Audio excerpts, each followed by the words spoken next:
আল্লাযীনা in মাক্কান্নাহুম feel আরদি আকামুস সালাহ ওয়া আতাউয যাকাতা ওয়া আমারু বিল মারুফি ওয়া নাহাউ আনিল মুনকার।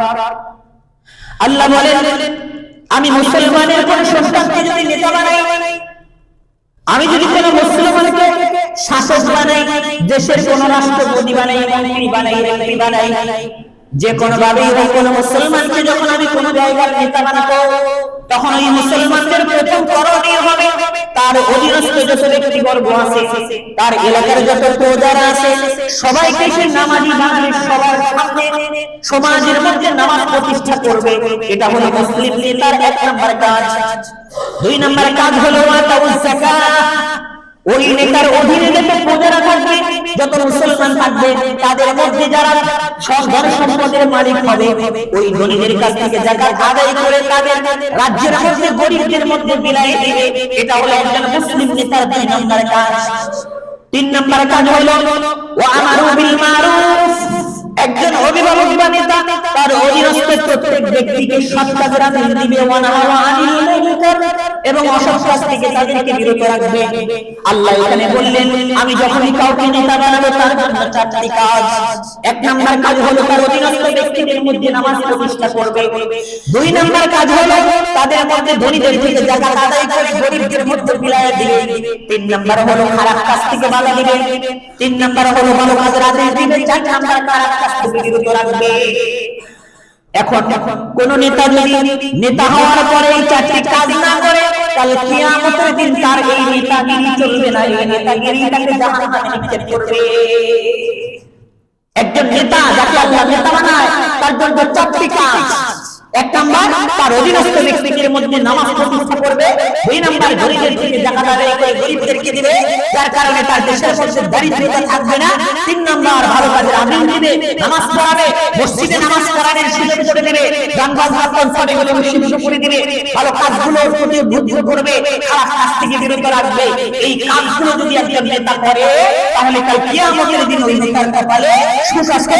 অন্যথায় ওই নেতা যদি দুনিয়াতে নিজে নামাজ পড়তেছে, কিন্তু তার অধীনস্থ এলাকায় তার যেই যতটুকু তার এলাকা আছে, তার ক্ষমতা আছে, ওই এলাকার মধ্যে যদি সে খারাপ কাজকে বাধা না দেয়, ভালো কাজের প্রসাদ না ঘটায়, কিয়ামতের দিন তাকে জাহান্নামে যাইতে হবে।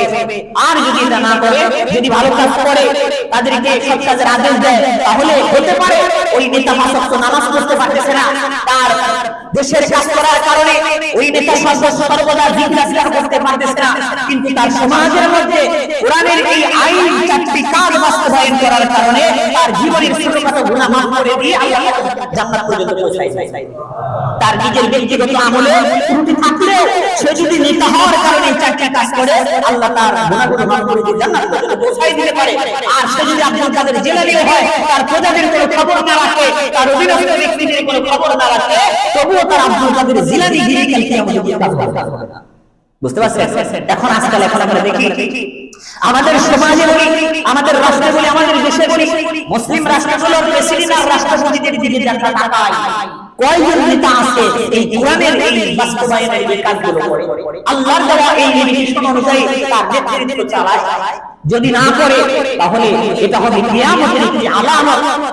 দেশের কোন নেতা, কোন অভিভাবক যদি কোরআনের এই 4টি কাজ না করে, তাহলে বুঝে নিবেন এই পৃথিবীর নেতা এরা কোরআন এবং হাদিস অনুযায়ী, হাদিসের মধ্যে বলা হয়েছে এরা হলো মুনাফিক। যারা নেতা হওয়ার পরে কোরআনের আইন এই 4টি কাজ না করবে, হাদিসের মধ্যে একে মুনাফিক বলা হয়েছে। আর ইমাম মাহদী আসার আগে অমুসলিম আর মুসলমানদের মধ্যে যে চূড়ান্ত তৃতীয় বিশ্বযুদ্ধ শুরু হবে, এই যুদ্ধ শুরু হওয়ার আগে একটি প্রেক্ষাপট দুনিয়ার মধ্যে তৈরি হবে, যেই নেতা হবে সেই মুনাফিক হবে। আপনি ভাবতেছেন হুজুর আমগো চেয়ারম্যান সবচেয়ে ভালো, 2-1% ভালো থাকতে পারে, হয় চেয়ারম্যান সাহেব হয়তো 2% এর মধ্যে ধরেন। আজকাল আপনি দেখেন একজন ভালো মানুষ, একজন নামাজি মানুষ এই বর্তমান এই গণতান্ত্রিক নির্বাচনে একজন এমপি মন্ত্রী অথবা মেম্বার হইলে 2 বছর পরে তার আমল থাকে না। 2 বছর পরে ওই যে বাধ্য হয়ে অপরাধ হয়ে ঘুষ খাইতে হয়, ঘুষ খাইতে হয়, গান বাজনার অনুমতি দিতে হয়, মাদক ব্যবসার অনুমতি বাধ্য হয়ে দিতে হয়, তখন আর নিজের ভিতরে ঈমান টিকিয়ে রাখতে পারে না। আপনি দেখেন অনেক মানুষকে আমি দেখছি এই বিচারা রাজনীতিতে যাওয়ার আগে ভালো ছিল, নামাজ কালাম পড়তো, রাজনীতিতে যাওয়ার পরে চোর হয়েছে। আছে না নাই? একজন চেয়ারম্যান কয় টাকা বেতন পায়, কিন্তু চেয়ারম্যান হওয়ার 6 মাসের মধ্যে বিচারা 100 কোটি টাকার মালিক হয়ে যায়। আমরা বাংলাদেশে আছে না? তো বিচারা চেয়ারম্যান হওয়ার আগেই তো ভালো ছিল, এমপি হওয়ার আগেই তো ভালো ছিল। এই রাজনীতিতে যাওয়ার পরে অটোমেটিক্যালি সে মুনাফিক হয়ে যায়, ঈমান আমল কমজোর হয়ে যায়। আল্লাহ রাসূল হাদিসের মধ্যে বলেছেন লা তাকুমুস সাআহ, কিয়ামত ততক্ষণ পর্যন্ত সংঘটিত হবে না হাত্তা ইউসাব্বিদু কুল্লা কওমিন মুনাফিকুন, প্রত্যেক সম্প্রদায় প্রত্যেক দলের নেতারা হবে মুনাফিক। এটা হলো কিয়ামতের ভয়ঙ্কর একটি আলামত। আর যখন এই পৃথিবীতে প্রত্যেক দলের নেতারা মুনাফিক হবে, রাজনীতিতে গেলেই তার ঈমান আমল পুড়ে যাবে, খবর থাকবে না। চেয়ারম্যান মেম্বার হওয়ার আগে যদিও একটু ভালো ছিল, কিন্তু সেখানে যাওয়ার পর চোর হয়। এটা যদি পৃথিবীর প্রেক্ষাপট হয়, তাহলে অপেক্ষা করো, খুব তাড়াতাড়ি আল্লাহ এই পৃথিবীকে ধ্বংস করে দিবেন। আর এটা হলো ইমাম মাহদী আসার আগের আলামত, হাদিসে বলা হয়েছে।